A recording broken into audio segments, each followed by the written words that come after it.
ലെബനനിലെ ആക്രമണത്തെ പറ്റിയാണ് ഇനി പറയാനുള്ളത്. ലെബനനിലെ ആക്രമണം ഇസ്രയേൽ തുടരുമെന്ന് പ്രഖ്യാപിച്ച് പ്രധാനമന്ത്രി ബെഞ്ചമിൻ നെതന്യാഹു.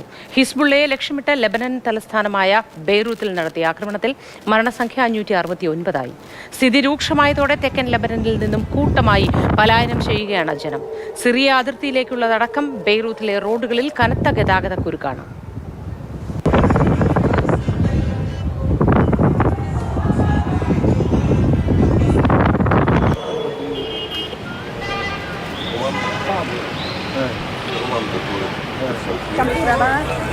വിവരങ്ങളുമായി സൗമ്യ ആർ കൃഷ്ണ ന്യൂസ് ഡെസ്കിൽ നിന്നും ചേരുന്നു. Soumya, good morning.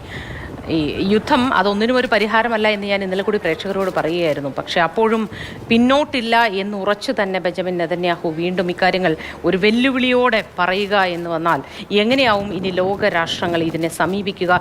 എന്ത് സമീപനമാണ് ഈ രാജ്യങ്ങളോട് എടുക്കേണ്ടി വരിക ഇനി?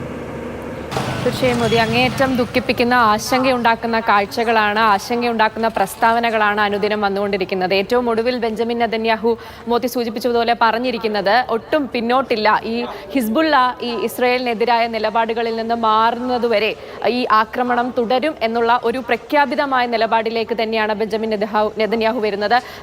അതുപോലെ തന്നെ ലെബനനിലെ ജനങ്ങളോട് ബെഞ്ചമിൻ നെതന്യാഹു ഇങ്ങനെ പറയുന്നു: ഹിസ്ബുള്ളയോടാണ് ഞങ്ങളുടെ പ്രശ്നം, ഹിസ്ബുള്ളയാണ് ഞങ്ങൾ ആക്രമിക്കാൻ ഉദ്ദേശിക്കുന്നത്. എന്നാൽ ഈ ജനതയോട് അവിടെ നിന്നും ഇവരെ പിന്തുണയ്ക്കുന്ന നിലപാടിൽ നിന്നും മാറി നിൽക്കുക. പ്രത്യേകിച്ചും ലെബനനിൽ രാഷ്ട്രീയ സ്വാധീനമുള്ള ഒരു സംഘടനയാണ് ഹിസ്ബുള്ള. അതുകൊണ്ട് തന്നെ ഇവരിൽ നിന്നും വിട്ടു നിൽക്കുന്നതാണ് നിങ്ങൾക്ക് നല്ലത്. ഇത് ദുരന്തത്തിലേക്കാണ് ഹിസ്ബുള്ള നിങ്ങളെ കൊണ്ടുപോകുന്നത് എന്ന് ജനങ്ങൾക്ക് മുന്നറിയിപ്പ് നൽകുന്ന, ലെബനൻകാർക്ക് ഒരു മുന്നറിയിപ്പ് നൽകുന്നത് പോലെയുള്ള നിലപാടാണ് നെതന്യാഹു സ്വീകരിച്ചത്. ആ തരത്തിൽ പക്ഷേ ഇങ്ങനെ പ്രസ്താവനയിൽ ഇങ്ങനെ ജനങ്ങളോടല്ല എതിർപ്പെന്ന് പറയുമ്പോഴും സാധാരണക്കാരാണ് മരിച്ചു വീഴുന്നത്.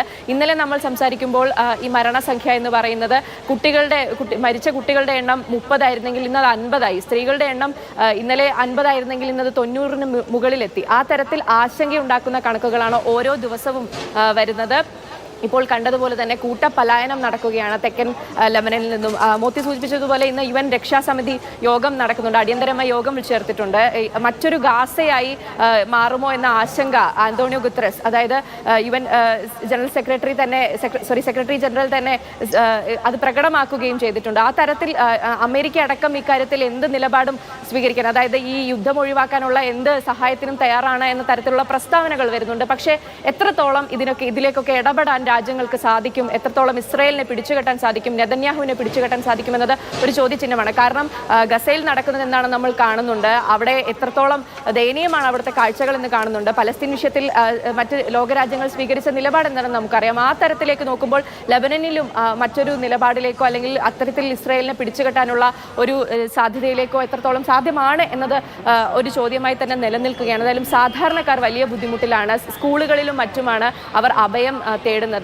സിറിയയിലേക്കുള്ള സൗമ്യ, ഈ അഭയം തേടുക, പലായനം ചെയ്യുക, ഇതൊക്കെ എത്രത്തോളം ദുരിതപൂർണമാണ് ഒരു ജനതയ്ക്കുണ്ടാക്കുക എന്നത് നമുക്കറിയാവുന്നതാണ്. പലപ്പോഴും അത് നമ്മുടെ മനസാക്ഷിയെ പിടിച്ചുലിക്കുന്ന രീതിയിലുള്ള പല ചിത്രങ്ങൾ, ദൃശ്യങ്ങൾ, ഇതൊക്കെ നമ്മൾ യുദ്ധത്തിൻ്റെ സമയത്ത് ലോക രാജ്യങ്ങളുടെയൊക്കെ ആ കാഴ്ചകൾ നമ്മൾ കണ്ടിട്ടുള്ളതാണ്.